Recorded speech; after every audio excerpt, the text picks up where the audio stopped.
I'm Sophie Scott-Brown. I'm a philosopher. I'm an anarchist. Occasionally, I'm an anarchist philosopher. What does that mean? The first thing anarchy does for me, philosophically, is start to trouble some of our most fundamental assumptions about what politics is, why we need it, who should do it, how it should be done. And then the second thing it does is it invites us then to re-look at the situation and say, well, what would happen if we didn't rely on authority? How could we organize the same situation, but without being able to use authority as a tool or a resource in approaching it? Then we're going to have to think much more creatively. 300 years ago, we had oligarchs ruling the societies. We still have oligarchs ruling the societies. If it's Obama or if it's democratically elected, this is how it's organized. Some people are ruling millions of people. There is more problems to democracy. We don't have a democracy. No one's doing democracy. We've never had democracy on a big structural, organized scale. And the reason this matters is because the distribution of power and therefore the access to resources are concentrated and guarded very firmly by a small number of people. If you ever look at the history of sort of big disasters, anarchy kicks into action, and it's the difference between people surviving and people not surviving. So all the kind of intuitive social intelligence, they just knew how to kind of address problems that were there and how to work with others to do that in order to try and mitigate some of the terrible effects, consequences of whatever disaster this may be. But this is it. This is what anarchy is trying to remind everyone of. Everything we do is actually basically human interactions. And we invent all manner of ways, devices, tools, concepts, systems to try and forget that that's what we actually are. People dealing with people. Who are you? Who am I? I'm Sophie Scott-Brown. I'm a research fellow at St Andrews University. I'm a philosopher. I'm an anarchist. Occasionally, I'm an anarchist philosopher. What does that mean? Well, it can mean any number of things, but it means that among the sort of various things I think deeply about as a philosopher and also as an intellectual historian, I have looked an awful lot at anarchism and anarchy, which is, and I've approached this from many different ways as a sort of historical movement, a historical organized movement from the past, or a collection or a set or an ensemble of different sort of ideas, or as a sort of moral or ethical stance. So basically, I've looked at anarchy from every possible direction and thought about it probably far too much. So, you know why I invited you here? I think I have a clue, but you could tell me. You tell me what is your sense. Interest. So, I think that maybe you're quite interested in how we might do politics otherwise, how we might involve more people in a meaningful way, how more people might get engaged with the problems that we're currently facing, which are obviously on a fairly catastrophic scale right now. I think you might have an interest in what democracy really means rather than what a big white and blue sign outside the parliament might mean. And I think that you're in a position where you can explore these ideas and maybe even convert them into something meaningful, substantial through your current position. That's why. That last one is where I am very, very interested in, because we actually have an opportunity to explore how the future democracy will be, or future government system will be, in a way, like with direct democracy, with involving the people more. So because all this stuff, it sounds cool ideas and all this stuff, but we need to strike the philosophical part first to understand what it means and how it will function. In a way, what are the moral truths and all this stuff that you are talking about. And then we convert these ideas, if we agree with them on a philosophical level, to see if they convert in somehow in our society. And so I want to talk also about the philosophy today. I also to talk about potential applications in the new way of doing politics. So let's start with the philosophy. Why? So you think anarchy is a good system? Well, here's the thing. So I'm not a kind of what we call a nominalist or a linguistic philosopher. I don't think that first words have the last word. Nevertheless, in this case, the very term anarchy does actually give us a real helpful starting point. Anarchy literally means just without rule, without governance. That's it. Simple as that. But that simple concept has spawned a whole load of possible systems. So, I mean, the first thing I'm going to say is that it's almost impossible to think of anarchism in the singular as one particular vision for society. And I think that's actually going to be very important to some of the ideas that you want to touch on later. Now, from that point, actually, the first thing you can say is, well, this makes anarchy and anarchism, excuse me, very different from some of the other isms or some of the other ideologies that are available to us. So if you think about liberalism or socialism, Marxism, conservatism, even fascism, they're all making positive declarations of what they want.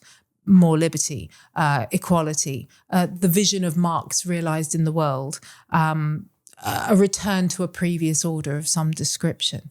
Anarchy is telling you what it doesn't want. It doesn't want rule and it doesn't want governance. So that suddenly opens things up enormously. And it makes us, the first thing I think anarchy does for us philosophically is not really set us to asserting a particular way of life, but it asks us first to take a critical reflection on what authority and order and power and all those associated notions are doing in our lives. So first and foremost, it's a critical vision on the world. It's a critical point of view. And, philosophically speaking, these notions of the relationship between authority and society are really embedded. And they're embedded in the very space that we're sitting in right now. There are two dominant sort of strands in Western philosophy. There's the idea that authority is necessary to prevent chaos, carnage, the brutal state of nature. This is the view we typically associate with a thinker like Thomas Hobbes, for example. And that's the view that you have to have power, and not just any kind of power, absolute authority in order to maintain order, because order is the absolute basis for security, and any other value or good that we might think of, justice, equality, fine, but they're only fine insofar as they support order. Order is the thing that we want. Order is the basis of security. Alternatively, you can have a much more positive version, which I would associate with John Locke. Other philosophers are available, of course, but I have come through quite an English system.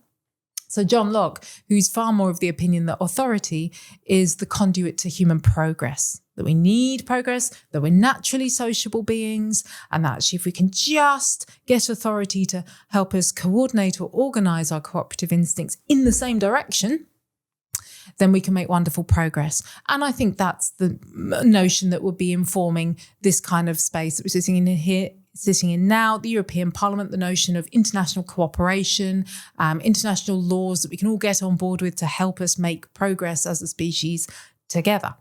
And those ideas are so embedded in our ways of thinking and in the ways we discuss or articulate politics and power and the ways we justify certain forms and defend certain forms, that it's quite a shock when anarchy comes along and says, well, hang on a minute, is that true? Are any of these claims actually true? So, for example, if you're going to say that all humans are naturally aggressive and that you need authority to control that, and then you give a small group, either one of them or a small group of them, more ability to protect their own interests than you give everyone else, that's not even in logical keeping with your own theory. That's a contradiction in terms. Similarly, if you're saying, oh, well, we need authority to channel our cooperative instincts and help us make progress, but then you use that authority to cut out some forms of progress and only choose other kinds, then you haven't actually made progress. You've still only directed things in one particular direction. So both of those theories, the first thing anarchy does for me philosophically is start to trouble or worry some of our most fundamental assumptions about what politics is, why we need it, who should do it, how it should be done. And then the second thing it does, which I think is maybe the more creative part, is it invites us then to re-look at the situation and say, well, how could we approach, what would happen if we didn't defer or rely on authority? What would happen? How could we organise the same situation, or how could we approach the same problem, but without being able to use authority as a tool or a resource in approaching it? Then we're going to have to think much more creatively. Then we're going to have to think much more fluidly about what it is to cooperate, what it is to coexist with other people. So that's a starting point. So it's not your conventional notion of this is anarchism and this is what it means. It's far more, there's not just a philosophy of anarchism. Anarchism is a philosophy. It is a way of thinking about power, about people's relationships, and about how society could possibly be. Okay. So, anarchism, I understood how you perceive it in a way. So just to summarize, to make sure that we're on the same page, you're saying, you said two things. It's a philosophy. And it's not about what we should do, it's about what we shouldn't do. Mm-hmm. To not organize in this way, the structure with power on top. It's just to find an alternative way to decentralize kind of the power. And you talked about, let's explore some creative ideas on how we do this, right? So how we do this? Well, because also in real life examples, because we have Tesla, Elon Musk. Mm-hmm. Like, how do we organize a company like this? Mm-hmm. How do we organize a society like this? Like how? Mm-hmm. Well, by the way, just to be clear, in my team, we're trying to do this because I understood that is a powerful thing to this kind of philosophy, to not have, I don't tell the team what to do. Everyone tells each other what to do. And a lot of the time someone is more experienced than the other people, and he will call the shots. A lot of the times about politics and policy and all this stuff, my team take the decision. One is about social media and what we should do for PR and all this stuff, is I take the shot. So naturally it comes out. So I am a believer in some kind of forming a team like this, because I think you are going to get the best outcome, not just is a good philosophy. I think also it applies. But let's try also to see in society or in companies how the structure can work with when there is hundreds of thousands of employees and all this stuff. Sure. Well, in some ways you sort of hit the nail on the head. A philosophy is only good insofar as this is the pragmatist in me, insofar as it is actually useful, that it brings people the kind of results maybe that they didn't predict or know they wanted, but that give them something, that yield something. Either they get results for them, or they get a sense of pleasure, or they get satisfaction. Perhaps this way of working is not just bringing results to your team, although clearly it is, but it's also making you all as people feel content individually and happy working together. So in some ways, to say anarchy is a sort of philosophy. Okay, so you are focusing also on the happiness of the team and for them to not feel threatened in a way. And okay, yeah, so we could say happiness doesn't have to come down to just that sort of fuzzy feeling inside. It could be that, yeah, like you're saying, nobody feels threatened. They feel open. Yeah, there's a strong sense of well-being, which tends to be a conduit towards being more creative, more ambitious, more imaginative, less defensive. It promotes trust. All these sort of very positive attributes. When people feel involved, included. Well, no, that's not quite right, actually. That sounds a little bit patronizing. That sounds like you're setting them tasks for them to feel included in. It's more organic than that. When people actually feel that it's part of something, that they're part of something. It's interesting thought. Okay, yeah. Well, my self-correction. But yeah, so the other important thing I think you said there was the fact that people can sometimes have this notion that anarchy must mean that, everyone's always equal, completely equal all of the time. And they fear it because that sounds ever so slightly like homogenization and not making any allowances for exactly what you said. Sounds like Marxism. Well, some of the cruder versions, definitely, where people aren't allowed to be better at other things, or people aren't allowed to have certain things that they can do that other people can't. Whereas actually there's nothing in anarchism that says that you can't be more specialist at this or be more of an expert on this, or even that you aren't better placed to lead something. What it just says is you can't do it forever. Is you're not instituting that as a permanent structure. You're taking each situation as it comes and you're adapting and arranging yourselves according to what you understand of yourselves as a collective or a team in response. So you've given already perfectly a very micro example of how anarchy works in action, just naturally, organically. Now, you're doing it in this particularly quite extraordinary circumstances, but actually this is going to be really familiar to a lot of people because it's how they organize their friendship groups.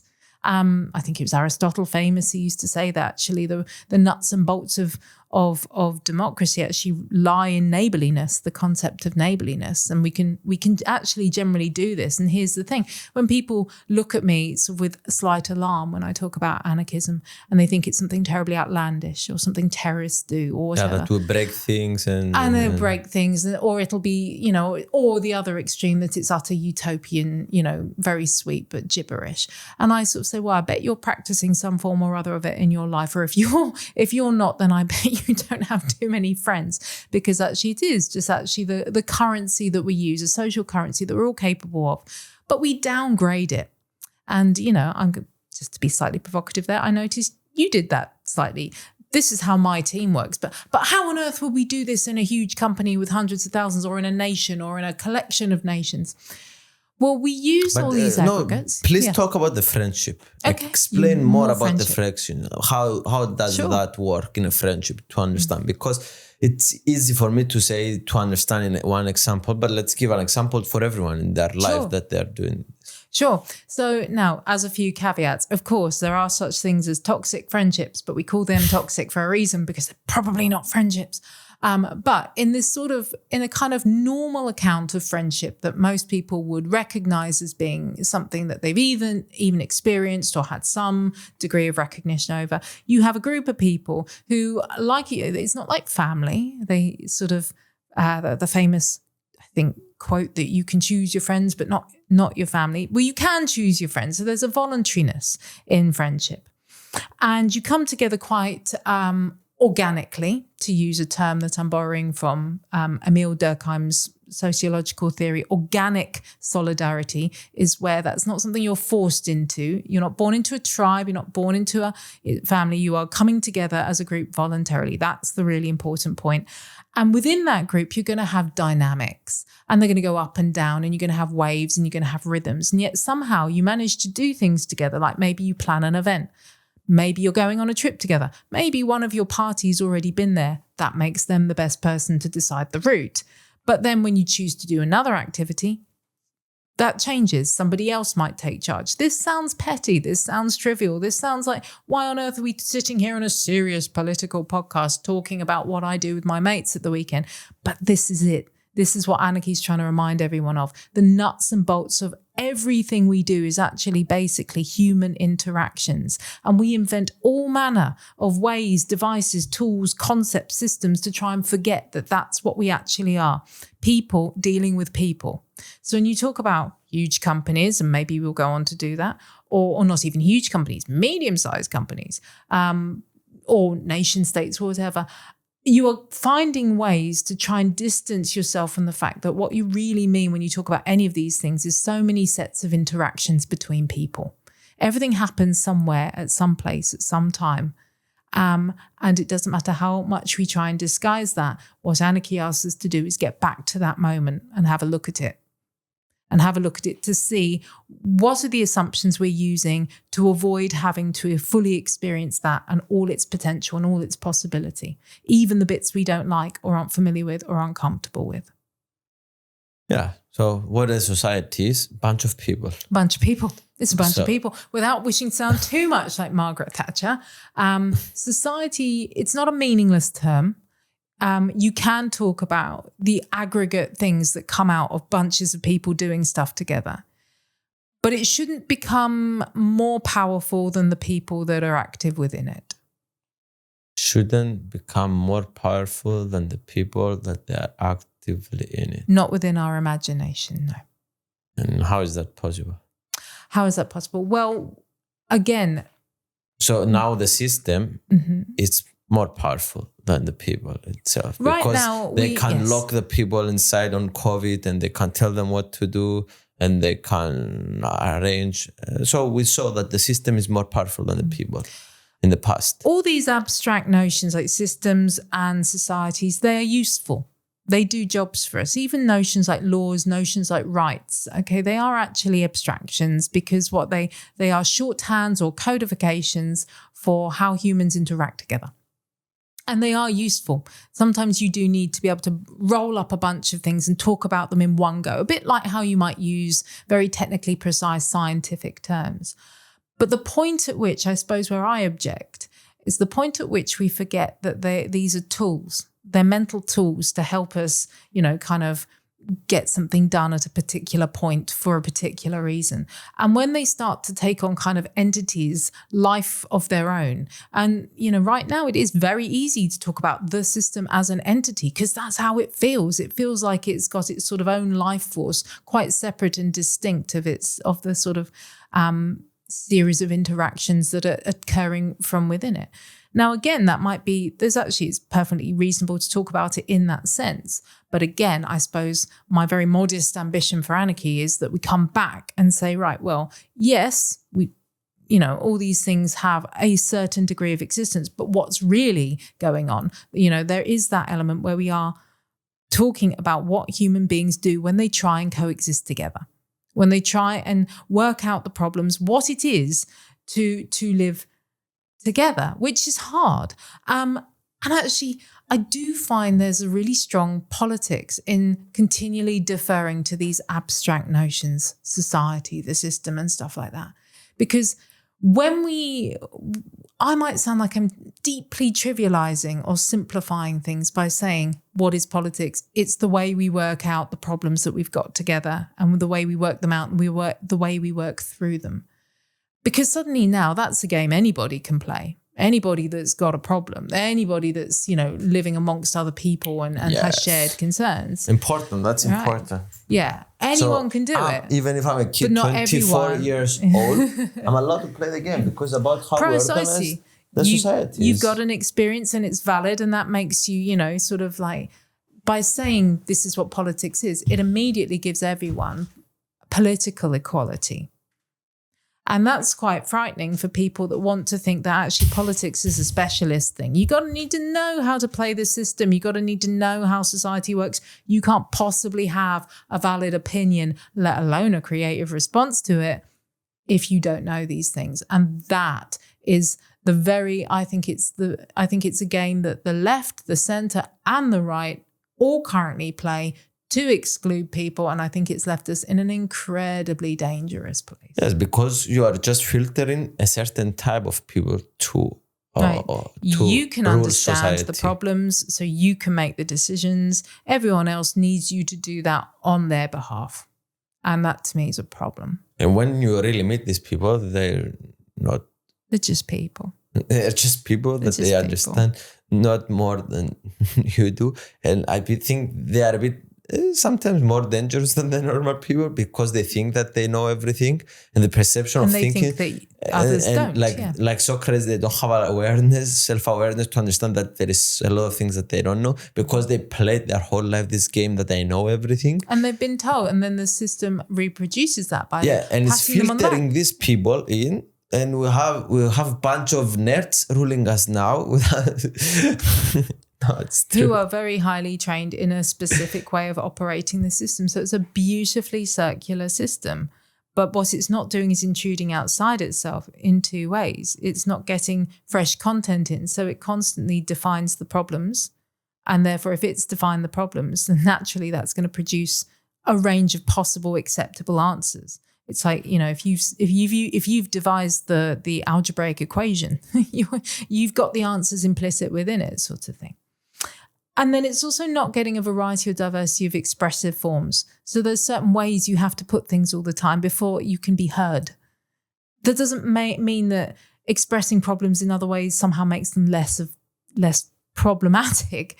It just means that if you're constantly having to translate into some form of expression that the system can recognize, then that's an awful lot of energy wasted just in trying to get the people with the power to hear things in the way that they want to hear them. Okay, so we talked a bit of problems of democracy now. Yes. There is more problems to democracy. Well, right now What's the fundamental we don't have problem? a democracy. No one's doing democracy. It's interesting. Let's explore this idea, because I was hearing a podcast yesterday and they said that like 300 years ago, we had oligarchs ruling the societies. We still have oligarchs ruling the societies. If it's Obama or if it's democratically elected, this is how it's organized. Some people, specific people, are ruling hundreds of thousands or millions of people. So in a way, yeah.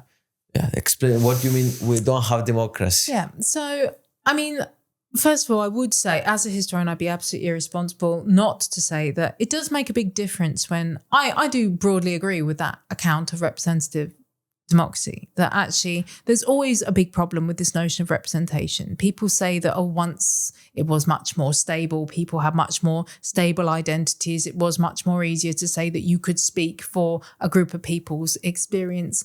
I actually think historically that's questionable, but now it's I think it's almost impossible to uphold that notion that representation is a straightforward or particularly satisfactory approach to democracy. So through history, you can historically, representative democracy is not the. You could see actually there were points where it would have been more reasonable to say that kind of people's experiences. There was simply less mobility. There was a bit more uniformity in terms of how people were earning their living or what community or the formation of communities. Even so, I think it still skates over an awful lot of deep plurality and diversity amongst any group of people. So representation for me has always been a bit of a precarious notion in the history of democracy, but not unuseful.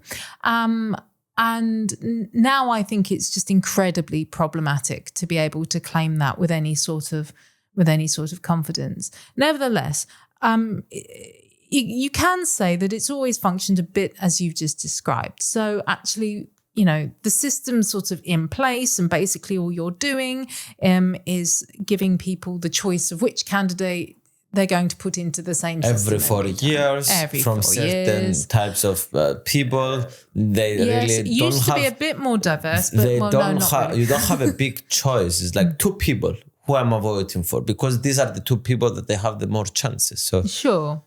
But even then, sort of, to give context and balance, there were points at which that was quite, giving more people more access to that system. And I'm thinking, sort of in British cultures, like where, for a long time we are talking about a tiny group of very wealthy, white, middle-aged men ruling the roost, and anybody getting any sort of stake or kind of purchase on or entry point into that system that was being supposedly done in their name, was quite radical. And it does make a difference when you might be putting the same sorts of people in over and over again, variations on a theme, but it does make a difference that they're not going to be permanent. I'm just adding these qualifiers to democracy because I think they are valuable. But why I say democracy's never really been done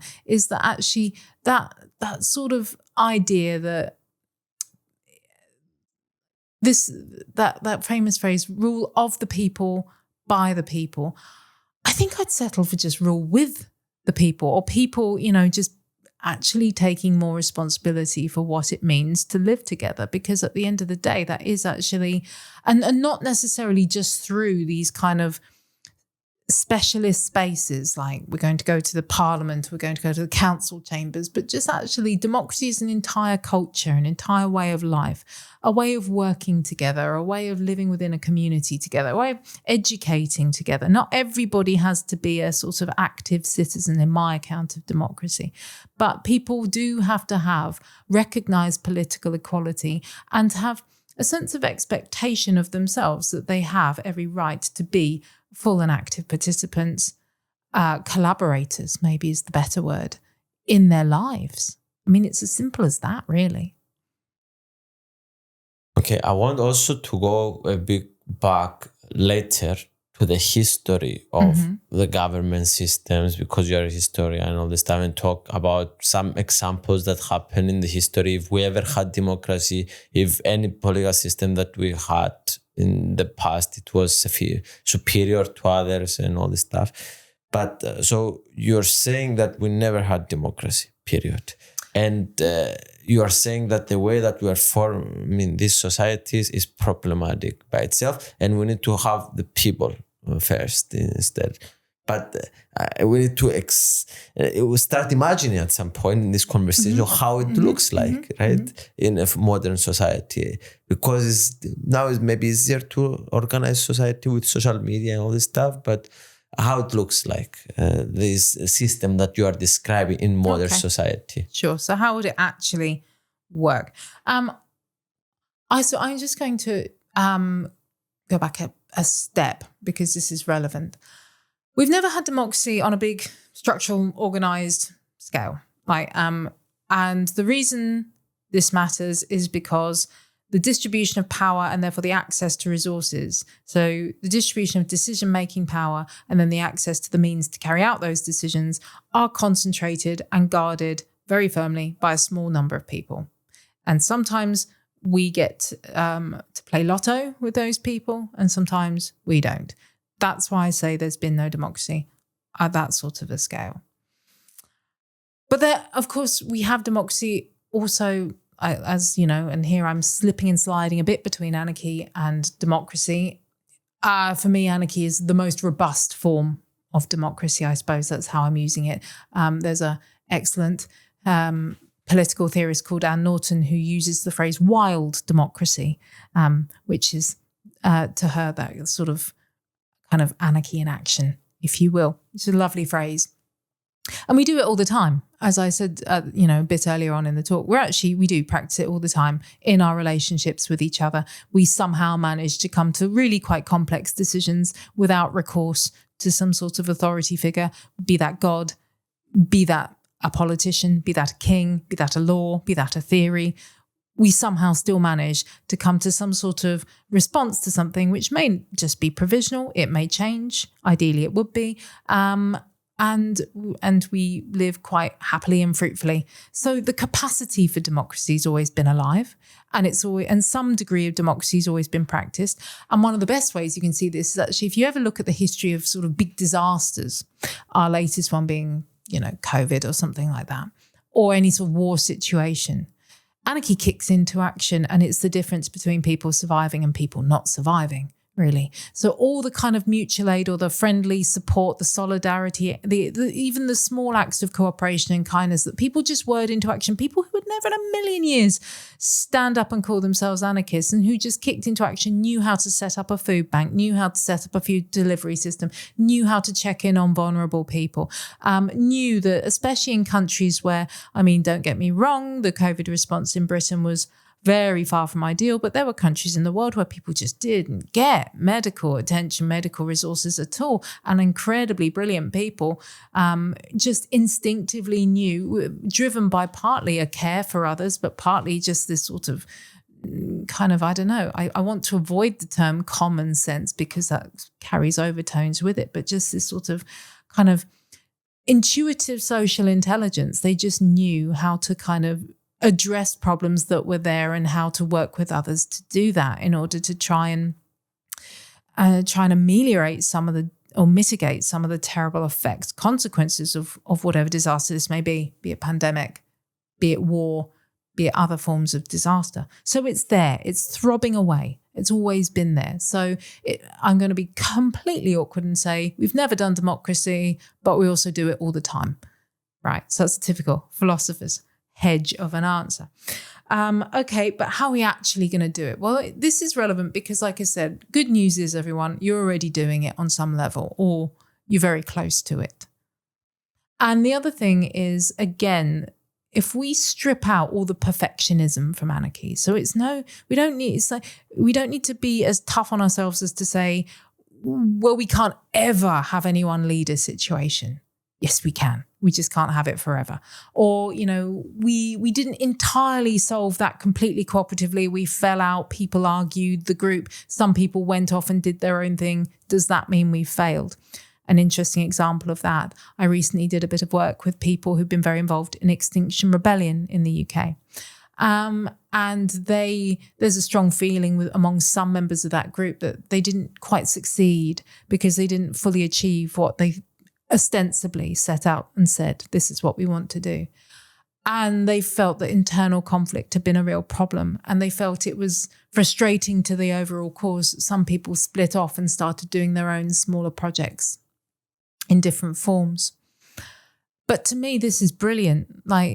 For a start, we have to kind of get over this idea of this predominant notion of failure. What constitutes failure? Failure being when we don't institute something permanently, where we don't sort of inscribe it in granite-style law. That's not life. We don't do that in life, and we wouldn't want to do that in life. Success is where you meet the needs of a moment. Success is where you inspire people to go off and try something else for themselves somewhere else. Success wouldn't necessarily have been if Extinction Rebellion had been elected to Parliament or something like that. That wouldn't necessarily have been success, although by some of our normative standards, that's what success looked like. So I guess, how do we do it? Well, first of all, we start just looking around. So you're saying that... we need to redefine what success and failure is to. I think those are terms we need to rethink radically. Like the idea that we fail in something if we don't set it up forever and a day. That we always associate, there's some degree of association between success and permanence, which anarchy rejects, I think, because anarchy is just, it can't abide permanence. That's the whole point of it. No rules, no authority. And permanence is your definitive condition for rules and authority. So actually it's this idea, it's this idea of living much more in, with and through the present and paying much more attention to that than constantly, it tends to be, especially in westernized cultures, that your two poles of action are the past and the future. And the presence of something that happens in between then, it's either on its way to the future or it's the product of the past. And actually this is an idea much more familiar in, kind of systems of thought like Buddhism. Like this, the sheer breadth and depth of the present is something that most of us almost are too fearful to face. And I guess that's what anarchy asks us to do, to really examine the interactions we're having with people in and of a moment. Because again, time is a massive factor. It is the constituting factor of authority. If you have a rule, what makes it powerful? Because it's always there. It was there in the beginning, it'll be there in the end, sort of thing. But is it there? Does it belong to this moment? That's the question anarchy wants us to ask. Does the rule belong to this moment? Yeah, does that rule belong to this moment right now that we're in? It seems that there is a table, You're looking around for the rule. No, yeah. Even interesting. But I mean, that's getting a little bit sort of esoteric, but basically the principal point is how much consideration do we give to the present and what is happening between two people or more people, a group of people at any given time. Now, obviously, that's problematic when you have problems which aren't just going to stay in the present that are going to change. There's things like climate change. But it's a start, and it's a challenging starting place.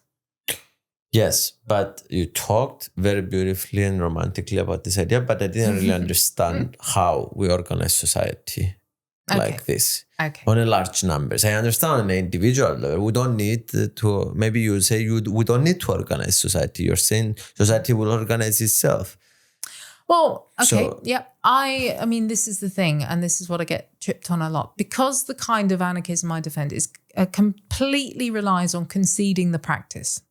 So the minute I then turn tail and start to say, right, well, maybe if we had lots of small groups and then they all worked in federation or something like that, then immediately I'm going to fall into contradiction with myself. So how I'm going to get around that particular little conundrum is simply say anarchists, again, through the history of the movement, the history of thinking about anarchist philosophy, all that sort of thing, there's been lots of ideas for how you might do this. But my big safety and health warning with what comes next is these are only ideas. These are not anarchy themselves. Anarchy is this notion that people can get together and that if we simply start by recognizing everybody we meet, and it's actually a very powerful thing to do, as a political equal to us, that means that, the kind of you are a complete political equal with the guys wearing suits downstairs or the guys, drinking beer in the subways, that all political equals. Suddenly that's quite an interesting consideration, that everyone's got a valid experience in this conversation. That's the confronting everyone. Not European citizens. All people. And it's different from a notion of citizen, because citizen is always, you're allowed to participate in the polity as we've defined it. And, like I was saying, I don't think democracy has to stop at the institutions and the procedures. I'd like to see it as an entire culture, just a way of thinking and living and interacting with other human beings, right? And there'll be some spaces where certain decisions get made, which may require more formality, but actually we've got plenty of opportunity for doing democracy in our own communities, in our own workplaces. And that's actually where I'd start things off. I mean, you can't really expect people to think much about kind of what it means to be a citizen anywhere, where they 9 times out of 10 just are not existing in democratic spaces in their daily life. They don't exist in democratic workplaces. They're not, being educated by democratic means or in democratic schools. Certainly our idea of education for democracy tends to focus around, we're going to tell you how our system works, and you're going to go, yeah, okay, then, and find your slot in it.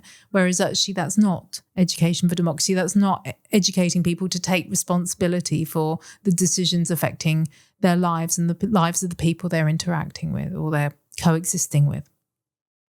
So one way to start doing anarchy in a concrete sense is actually just to start thinking anarchistically and looking at other people anarchistically and starting to recognize, because that would change the conversation on social justice, wouldn't it? If suddenly all these people who you might argue, oh, well, they're never going to make as refined a decision as me because they don't have the education or they haven't been through this experience or they haven't got the kind of, they're coming from sort of lower income brackets. So, they're at a disadvantage and all that sort of thing. And if you had to sweep all of those Weasley words away and you just had to say, well, it doesn't matter what their background is, they're your political equal, suddenly that might change how urgently we feel how urgent we feel the need to redistribute some of our kind of wealth and social goods. So just that mental exercise of saying, right, what if you were to view everyone as your political equal? That's quite a daunting thing for anyone to actually just try and do straight off the bat. And then looking around at some of the, without having to worry about entering into spaces like this, like the parliamentary space, you can start democracy at home, in your communities, in your workplaces, just seeing, how much responsibility could I take in these spaces? And when you've done that, you start working out the limits. And once you've worked out the limits, then you know how much power other people are assuming on your behalf. And then we're into a different kind of conversation about how extensively we could organize this kind of approach. Like I said, anarchists over the years have come up with lots of different kind of ideas. Most of them start by asking everyone, again, as I've said before, to remember the human scale of politics, right? That it's people dealing with people. And therefore it's not big and it's not scary. It is complicated, but it's actually it's a game everyone can play. Some people are going to play it better, sure, but everyone can do this. Everyone does do it, whether they're aware of it or not. And then anarchists have talked about various forms of organization. One of the favorite modes tends to be things like workers' control through syndicates, or, another variation, a little bit more old-fashioned, but guild socialism, which is the extent where, syndicates are where workers run the company, but in a kind of stakeholder model. What notions of guild socialism do, they hark back slightly to the kind of arts and crafts movement figures like William Morris and that sort of imports an element of kind of sort of social identity and moral care, so that, what we're doing is not simply the kind of expedient, pragmatic, instrumental activity of running a business, getting outcomes, getting profit and all that sort of thing, but remembering that business is part of a community, that sort of thing. So that's another variant. So this is just some examples, some ideas. These are some examples, but basically the kind of predominant theme is a big emphasis and a care and a passion for working in small groups, but not closed groups. Always having a sense of that. This is the two elements of anarchism for me: working in small groups, but having the back door always open. So thinking about how these groups interact with each other. So, and that's where your notions of federation come in. So this idea that one person, for a start, is also not condemned to one single group alone, that they might be participant in many different types of groups, depending on how many different elements in their lives there are. Loads of different communities, people they work with, people they share a passion or an interest with, people they grow up with, people they live with. And all, so there's this constant fluidity between these different kind of communities that we all live in. So there is a big amount of work to be done by the individual just in being socially comfortable. Bless you. Thank you. Just in being someone who takes pleasure and who flourishes in social settings. And we've actually managed to erode that from a lot of our educational systems, I think. So, okay. In a way, here, and just saying that maybe the word, I don't know, I heard the philosophy from Messheimer, Professor Messheimer. Oh, yeah, that John. John Messheimer, that he talks about the world is working in an anarchic way. Yeah, thanks, John. That just the most powerful country will do whatever they want and nobody can stop them. Sure. And for example, this led us to a lot of problems in the past, but because they control the media, we don't really know this and all this stuff. So do you agree with this philosophy that the countries are working in an anarchic way? Okay, so here's how I'm going to get out of this one.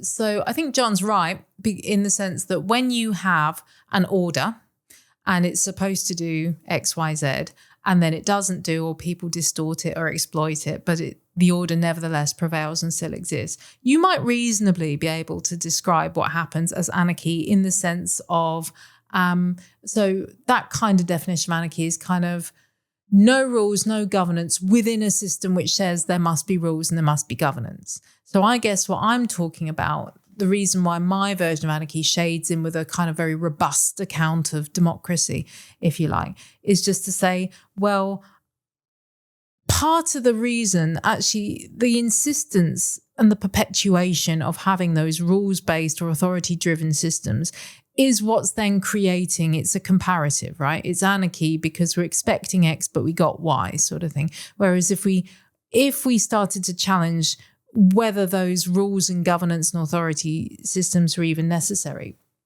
then actually, or you're getting a far more benign account of anarchy, which is simply the absence of permanent rules and permanent governance. So I guess if you're working, I guess what Professor Mearsheimer is alluding to is that Wild West kind of approach of anarchy, where it is bewildering, where we expect and have organized our lives around the expectation of these certain laws and rules, and then they don't happen. And that leaves us in a very frightening void, because if we had in fact organized for plurality, diversity, sort of collectivity, not only that, and there's also a scaling issue here. With my version, it's broken down to the finest kind of the most sort of the smallest kind of social unit, which is the individual. I am an individualist in the sense that I think it's individuals who, I mean, my account of the individual is they are socially constituted. So I don't have this notion of this free-floating individual wandering around being kind of alienated, or we are always, our individuality absolutely depends on the communities that we're existing, cooperating in at any given time. But because there are so many of those, an individual is a multi-social being, if you like. For me, they're constantly members of lots of different kind of communities, and I want to go with that flow. If that's kind of the sort of by default the easiest way to live, let's, it's a path of least resistance. Let's follow that. Let's see where it can go, and let's see if we can, make that sort of functional for how we want to live.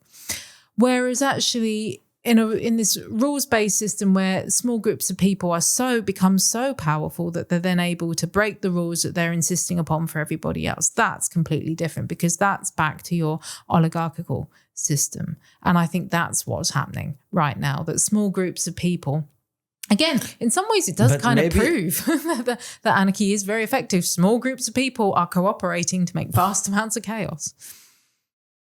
Small groups of people are cooperating to make vast amount of chaos. Yes, they are. It's not necessarily the most edifying definition of it. But. So maybe what I'm trying to understand here is like, maybe on an individual level, you are the way that you're describing these things can work, and so, but when we scale it to the world, it's like I'm trying to imagine, let's say, okay, we have an anarchy based on the countries, but yeah, the biggest, the most powerful does whatever.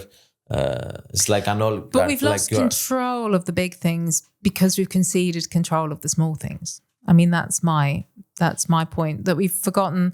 I mean, so many of us, like I said, we tend to think of the sort of post-war settlements, particularly in Western Europe, as hugely so things to be massively proud of. Oh, we got welfare states, we got comprehensive education, all that sort of thing. But we've lost an awful lot of two things. One, the kind of belief that we could or should do anything. A lot of the kind of very complex and sophisticated education we have, particularly in countries which stress early specialization in particular fields or subjects or disciplines or whatever.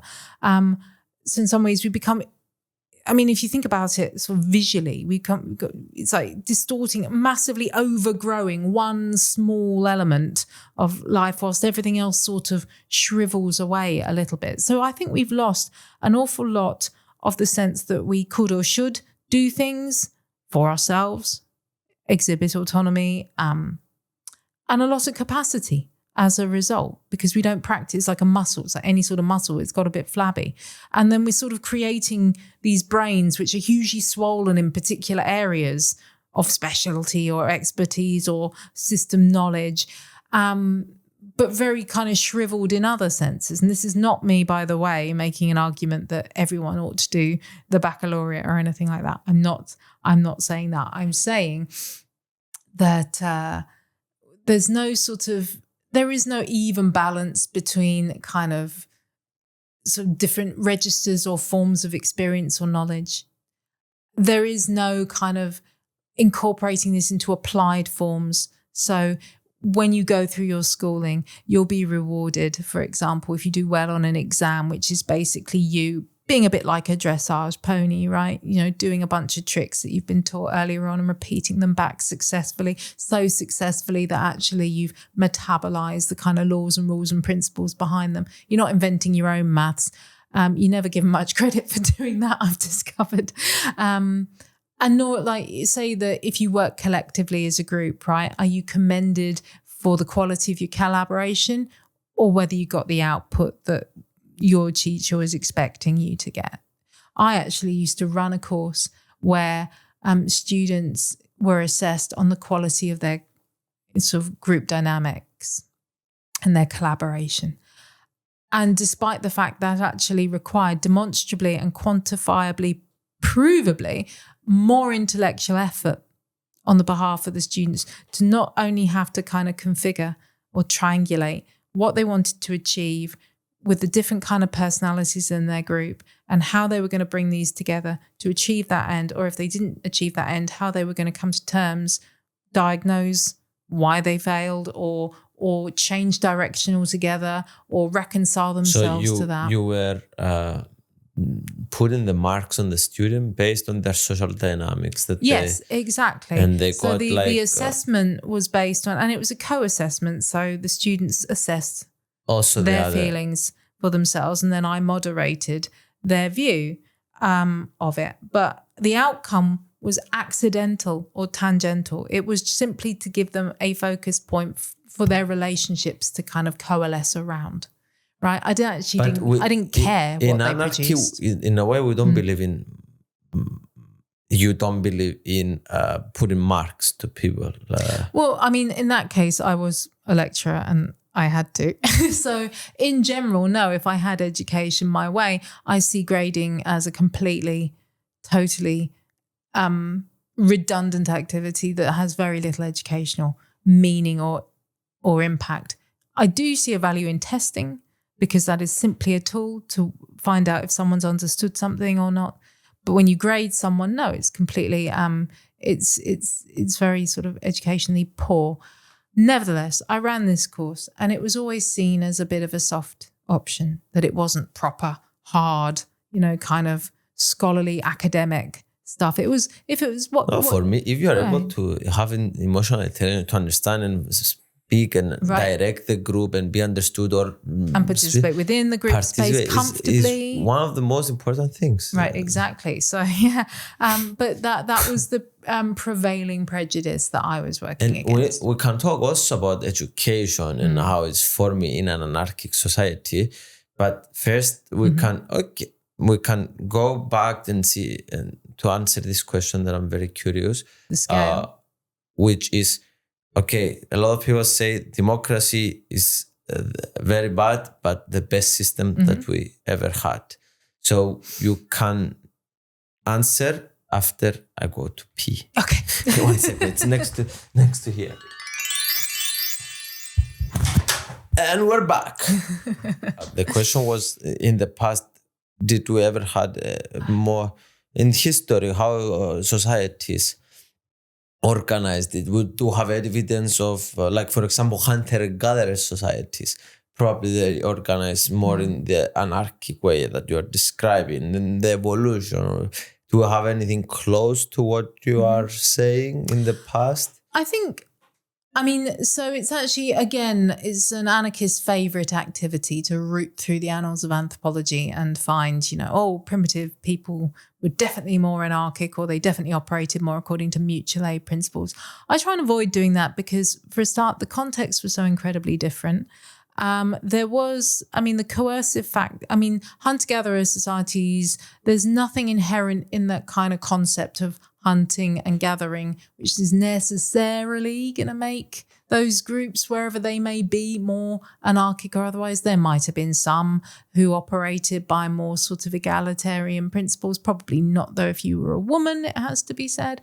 And so I sort of think what we could say from all those is, in different spaces and in different kind of economic arrangements and different primary economic activities, like hunter-gathering is a lot different from settled farming. And obviously, there's that sort of Rousseauian notion that, you'll excuse the phrase, but the shit really started when someone put up a fence and said, right, this is my land.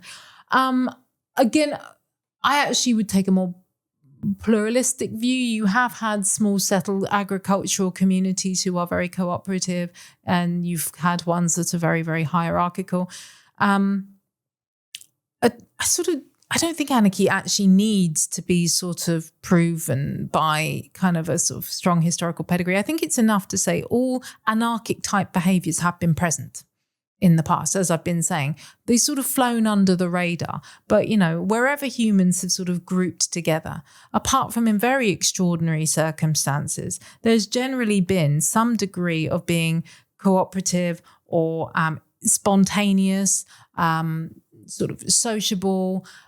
There's been those kind of behaviors present all the way through. And those behaviors have been and this is a direct quote from Kropotkin, those behaviors have been very crucial in human evolution, human development, as much as any other. I think I'd stop short of saying they've been the primary driver of evolution. I don't think you need to say that. I think it's actually enough to say that anarchy is possible.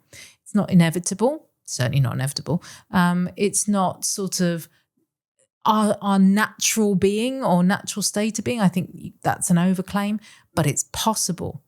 And just especially when you start treating it as this sort of point of view or this way of looking at things that is first critical of authority and second creative about thinking broader and wider than just resorting to authority or coercion to get what you want.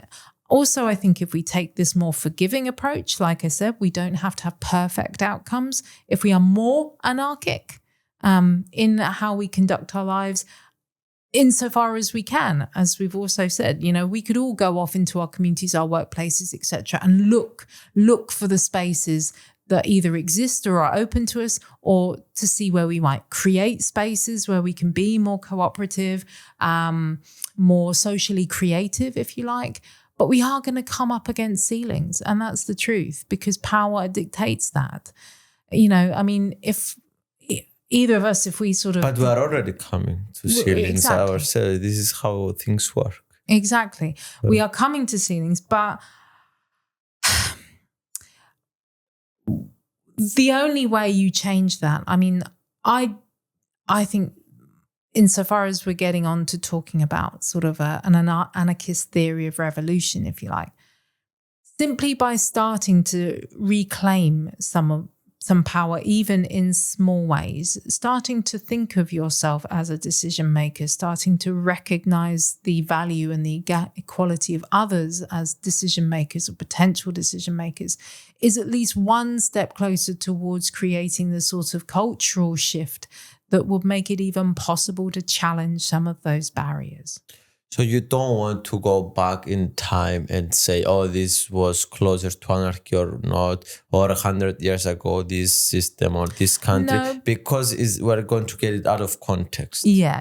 And I think it's important to do that. I think the sort of anarchy I'm talking about is something, again, that very much belongs to this kind of a moment. That doesn't mean that in the past we can't see its currents and its rhythms and its energies pulsing through and being very valuable and important. But I think anarchists make mistakes when they try and overclaim for its kind of predominance or in its inevitability. But that doesn't make, looking to the past an unimportant activity. And what certainly is important and relevant right now is that we are in it. We've come to a very unique and distinctive moment of power right now. So let's just say that actually everything's a bit Habetian in the sense that we're seeing all these very strong man, and I say man because with the exception of Italy, it generally is. But strong man leaders are back in fashion, apparently. Are they there because that's what people want, people crave authority, or because the so-called liberal order people got pissed off with it trying to claim that it wasn't authoritarian? And actually, if you're going to have authority, let's just get, let's have the liar that knows he's a liar, put it that way. In some ways that's easier to deal with. The liar that knows he's a liar and makes no bones about it and doesn't apologize for it. However, it's a very dangerous game to play, because when you put that person in, you might be making yourself, sort of feel better, but at least with the hypocrites or the hypocritical kind of liberal order, if you like, and the hypocrisy surrounding all that, you do have something to hold them to bring them to account with. The hypocrisy can only go so far. But you said this, but you did this. You can't do that with someone who just says straightforwardly, this is my show. So there is a danger in this current sort of querulous moment. Nevertheless, I think it's important that people are feeling this discontented and frustrated, and that they are looking around, and that there is something more frustrating to them about this sort of kind of rules-based, law-driven, sort of insipid authority. There is something more distressing in that, or frustrating or aggravating, than there is in the most blatant or naked forms of authority. And I think that's maybe not entirely. I think you can see moments in history of equal fractiousness, usually when there's sort of being a breakdown of a lot of established ideas and identities, but the new ones are not quite emerging yet. So there's a sort of breakdown of an old world and the new one's not quite becoming yet. And that's a very precarious and frightening time. You can magnify that about 1,000 times when you add in our technological capacity and capabilities now, and something like climate change, which is a kind of existential crisis on a scale that even the bomb in the Cold War in the 1950s didn't quite produce. So we have just an absolute, if you'll forgive the pun, perfect storm of conditions right now. And ironically,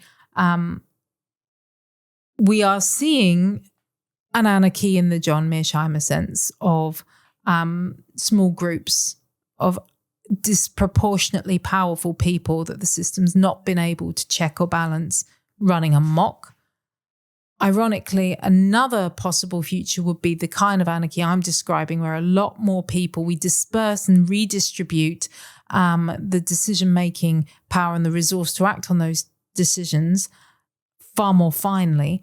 And actually that might be the most secure outcome for humanity. Wouldn't necessarily be perfect, would not be without conflict or friction, but would not be as catastrophic, simply because no single group of people would ever mass enough power to be as apocalyptically destructive as a small group of people with a lot of power, a lot of money, and the button to the bomb. I want to talk about our work now about this. So we are... I don't have a lot of power. Anyways, as I'm a member of the European Parliament, I'm one of the 720. The European Union is such a big system, complicated system, that one person cannot do much things. I'm talking not about my social media presence, not about leveraging social media to push change and all this stuff, just talking as my pure legislative work here as a member of the European Parliament, without any political group, as an independent. So with that being said, we're trying to do some interesting ideas about direct democracy and involving more the community in this direction that you are describing. So we made an app and we're going to launch it in a couple of weeks, in a week, hopefully soon. And this app, one of the reasons that we brought you here is to explore with you these ideas that we're thinking about. So this app will kind of, we're not sure yet what we'll do. Test and learn how innovation works. But some ideas that we have is like, for example, we are voting on stuff in the European Parliament. There is a lot of things and we're not expert in everything. So I can say with conviction about social media, how they should operate, but on the rest of the stuff, I'm not very confident about. We're having debates internally with the team, we bring experts, but even there, it's not the perfect way of doing things. So we're exploring some solutions to this problem that we have. First, about the voting. So we are going to involve the community inside. So we're going to have hopefully thousands of people voting, but not just voting, more about gathering the arguments for both of the sides, because everything leads to yes or no decision or abstention on our vote. Mm-hmm. So we're going to have the society kind of come up with in a texting, I don't know, we're going to see how they're going to have chat or a comment section that they're going to everyone say and reply to each one. And slowly they're going to gather, okay, these are the 10 pros and these are the 10 cons. That's why you should do it. That's why you should not do it. That's why you should vote for this. And just gather conversation about this, about the exact vote. And there is sometimes hundreds of votes, and you have only a limited amount of time, sometimes less than 12 hours to decide about this stuff. So it's like, it's humanly impossible to do the right thing. Even the large groups that they have like 200 employees to just do this, I think there's still lack of, it's not enough. It's like very important decisions to such limited time and all this stuff. So basically we want to involve the community to crowdsource the arguments in a way. And to also the community to have the arguments, we should say yes or no. And I don't know, maybe I will commit to whatever the community is. It will be European citizens, not in the beginning will be people from my country, Cyprus, to test the product and all this stuff, but ultimately European citizens that they will. But then comes to a lot of questions that we have, like, are they going to be lobbyists from groups to pay to be on their team, to be now, to get our vote, to use our product and all this stuff? It's like, yeah, it's interesting questions and all this stuff, but how do we go? And another idea that we have, I will just explain you the vision that we have for you to comment and to start a conversation about this. And like, we have coding, you have open source coding, so everyone can see and people can have suggestions and all this stuff. Why to not have for rules and regulations open source for the community to suggest, change this paragraph. I think this word is too strong about this. Let's amend this word. And like for the community to change the rules and regulations, to be like a collaborative effort, not just one person as the authority. Like, and I think when we gather thousands of people to be working on this stuff, it will have some value. So this is like because I believe in philosophically in the idea that you are saying that we shouldn't rule one person to take decisions about everyone, because I'm aware that even the perfect person will not have the right answers.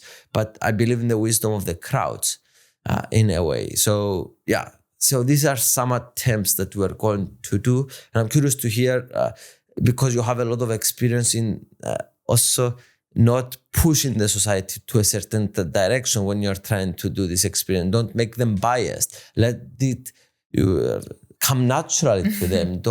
You use a lot of words, and we pay attention to a lot of your lectures in a way to even form some of these ideas as well. So yeah, what do you think?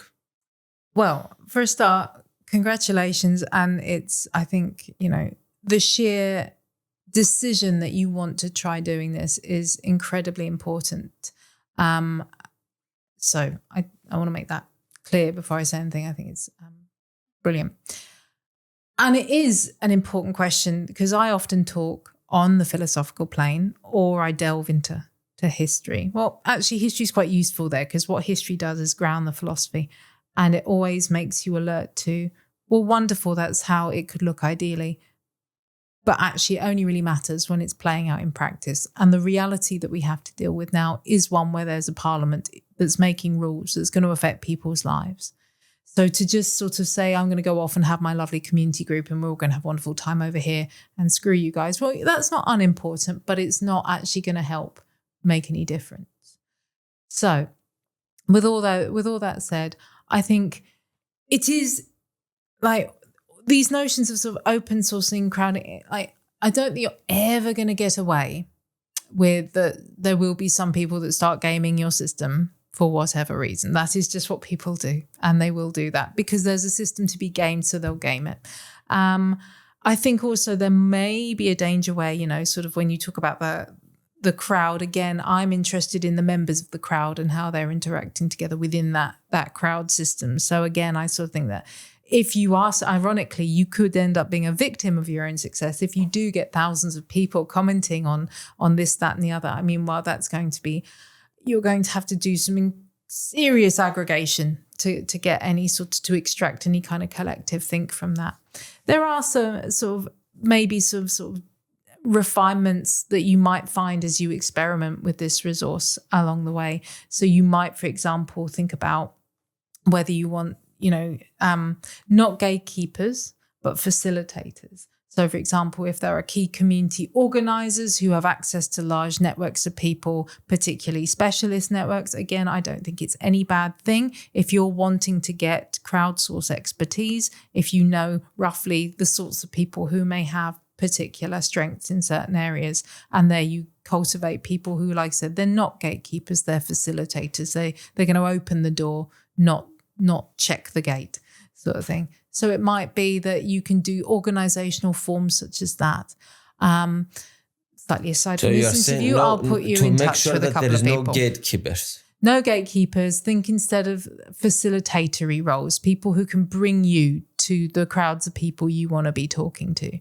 I have had experience. I mean, there's people doing this in the business world, which I think obviously has some IP gremlins that it needs to work out. But nevertheless, in principle, it's a good notion that, they crowdsource innovative ideas, but they are always quite careful to try and, if you just put it out there, you'll get everything but the kitchen sink. And that's gossip. That's lovely. That's maybe not going to be hugely helpful to you.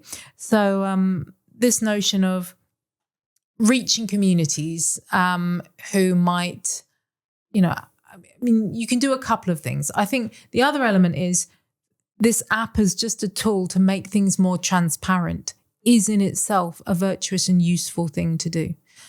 So a few years ago, there was the Future of Europe conference here, and almost unilaterally, the kind of cry went up, we need better participation, citizens' participation, otherwise the European project's going to stumble. Because actually one of the big problems of democracy is we have kind of halted on a particular model of it that's been, we're persevering with, but we're not growing it. We're not very ambitious for it because we're not turning it into a culture.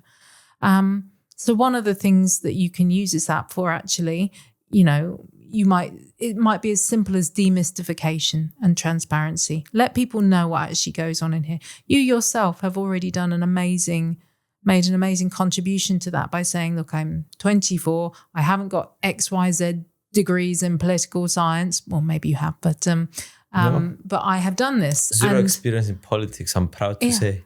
Well, good on you. And here I am, and I'm functioning in this space, and I've got ideas just like anyone else. And I'm, and you're doing it, and that's actually a very useful thing, which I know you'll be promoting through social media.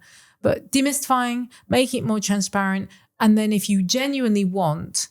If you genuinely feel that actually what I need is, I need to be able to navigate these arguments because I accept that I myself cannot be expert over everything, even though I'm being put in a position where I'm supposed to be making, the right decision. Then, I would say find those people who can connect you with people who are going to give you much more sort of informed responses. So there's that approach.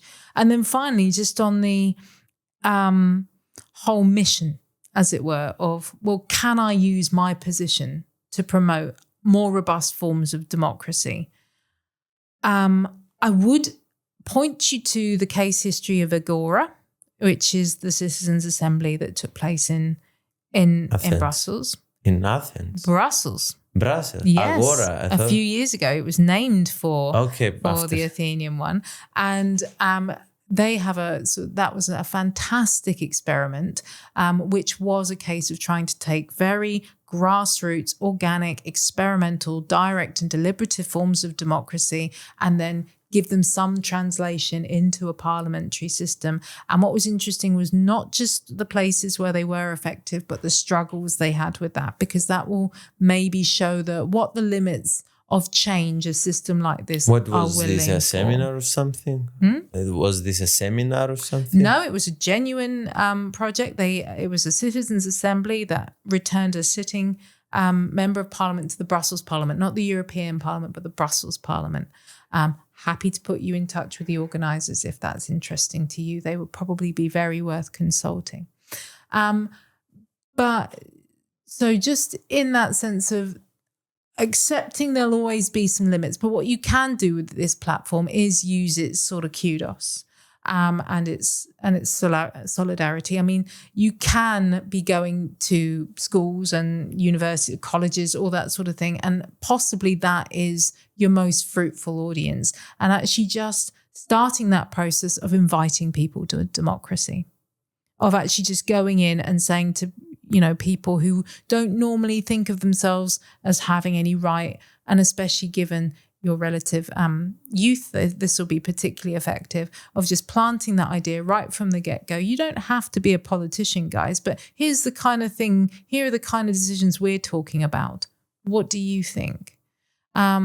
So there is no fast. I wish I could tell you what the magic solution or formula was, but it is just effort, commitment, and constant reinvention. If any of these things work for a while and then stop or don't work at all, that doesn't matter. Like I said, failure out the window. We're not doing failure anymore. We're doing constant evolution, because that's what will keep democracy alive.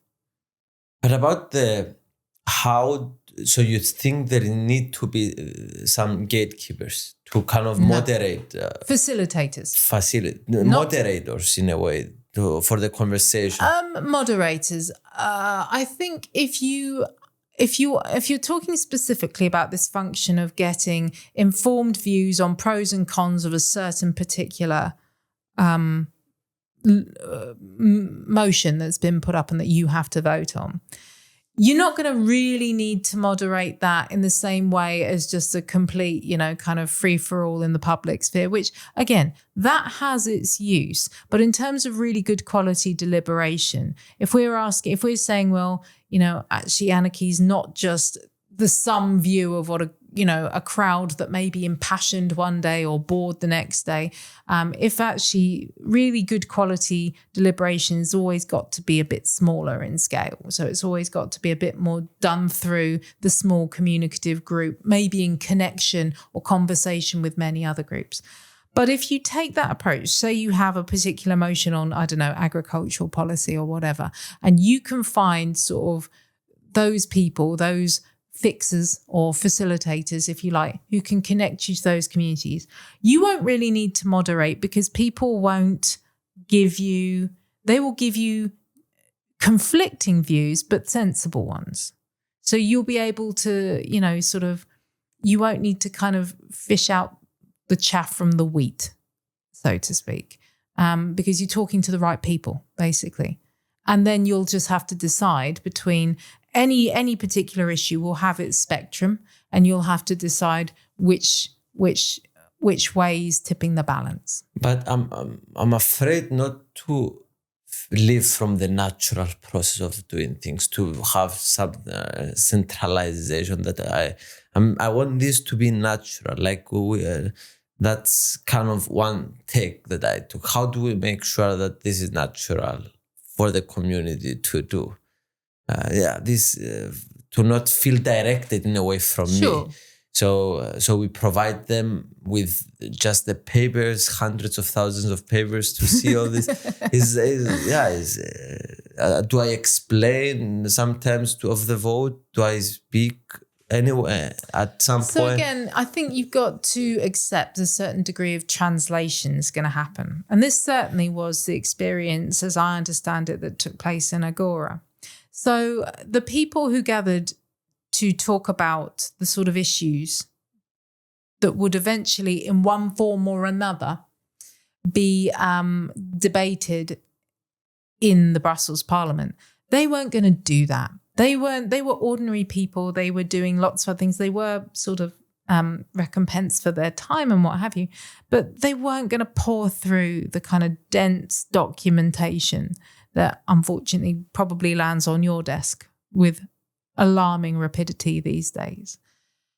So what, in terms of trying to kind of, obviously in terms of trying to engineer a space for democracy, right, or more democracy, right here and now, and use some sort of creativity to do that, rather than necessarily setting up your perfect, kind of model, which wouldn't have to worry about any of the kind of realistic conditions that you are facing.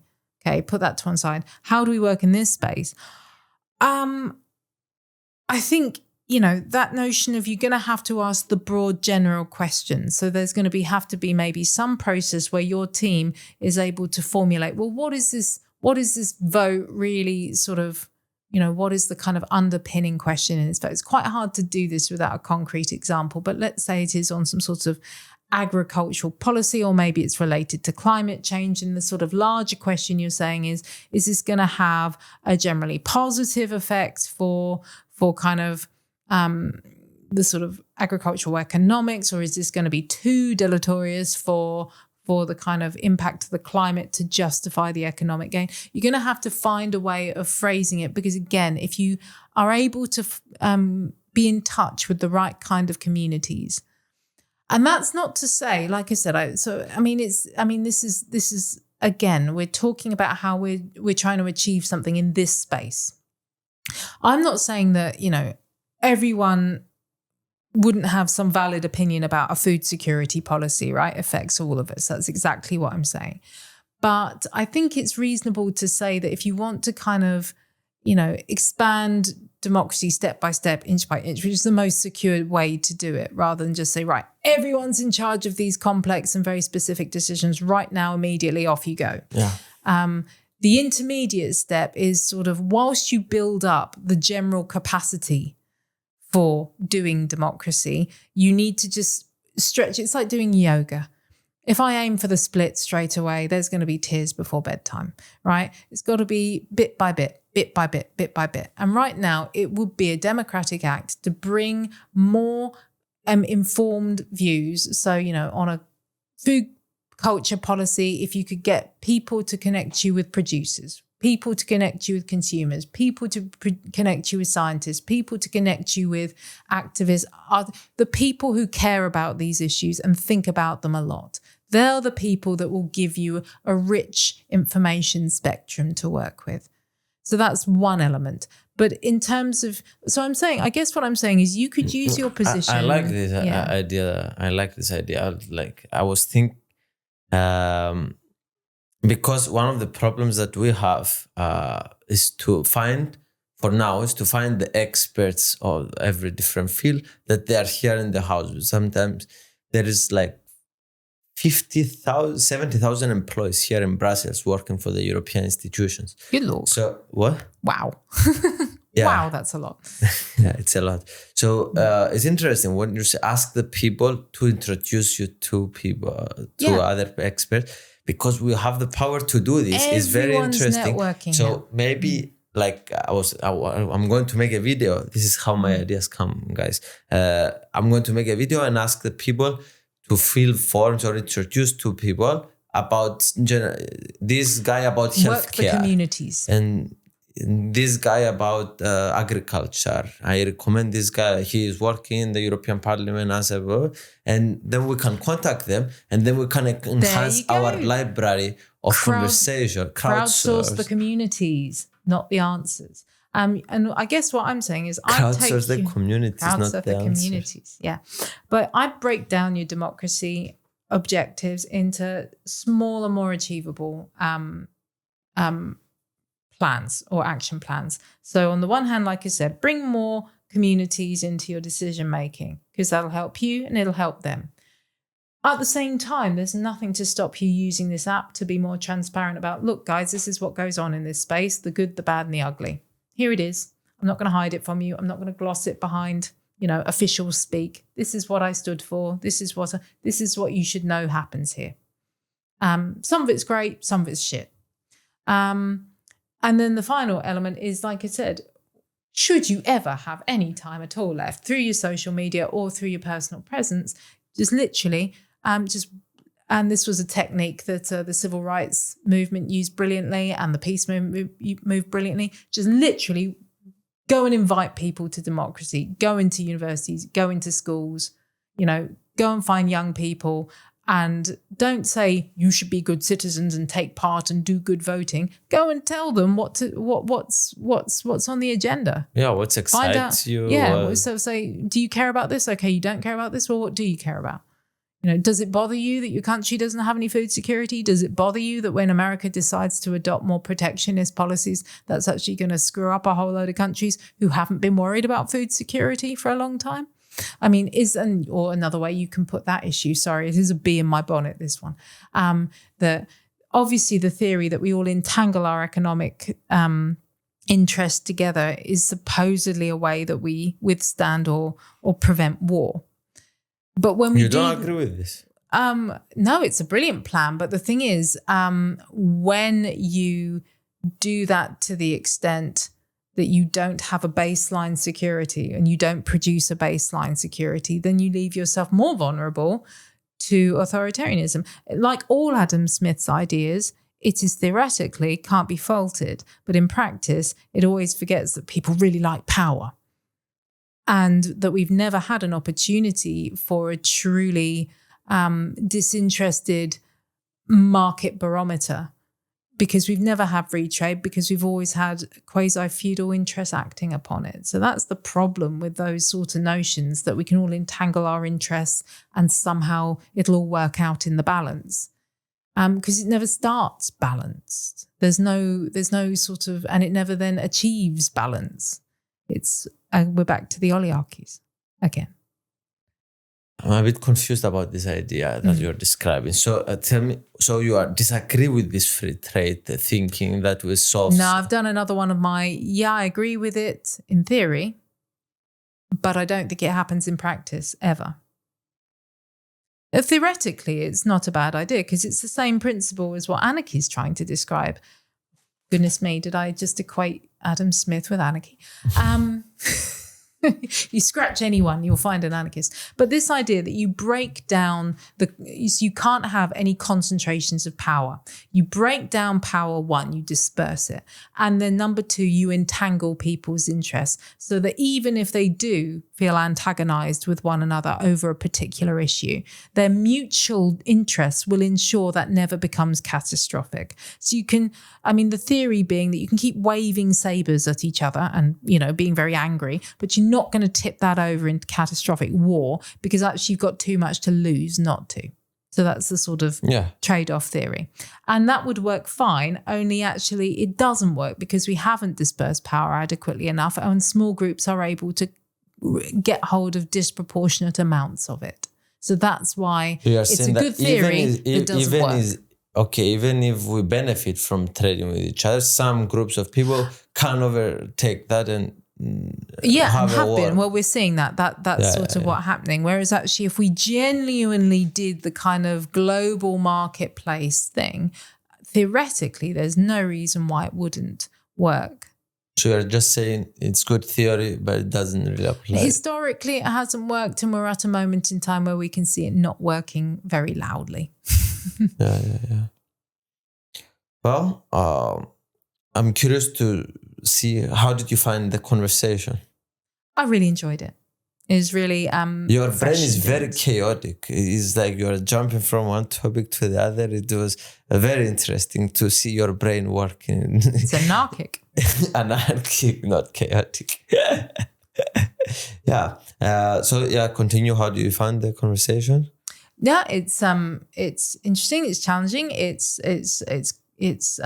fueling my anarchic brain as it makes links. I mean, a lot of the time, what you're doing is challenging me to work things out as I go along, improvise even, which is actually living my own philosophy, because I could sit here and I could give you some set pieces about what anarchism could be, what it means, how it works, that sort of thing. But actually, I think it's probably more meaningful if I show you myself respecting you sufficiently to actually think and take seriously what you're saying to me, rather than just give to you some pre-prepared speeches, which would be quite boring, I think. And every last question of every podcast is, you are going to die in 30 seconds. Right, good. What you want your last words to be in this planet if you are actually going to die?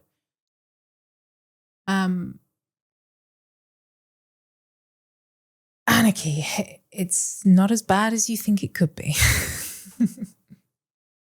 Thank you, Sophie. Thank you guys for watching us until the end. We love you. I know this was a crazy conversation. We know that this was a crazy conversation.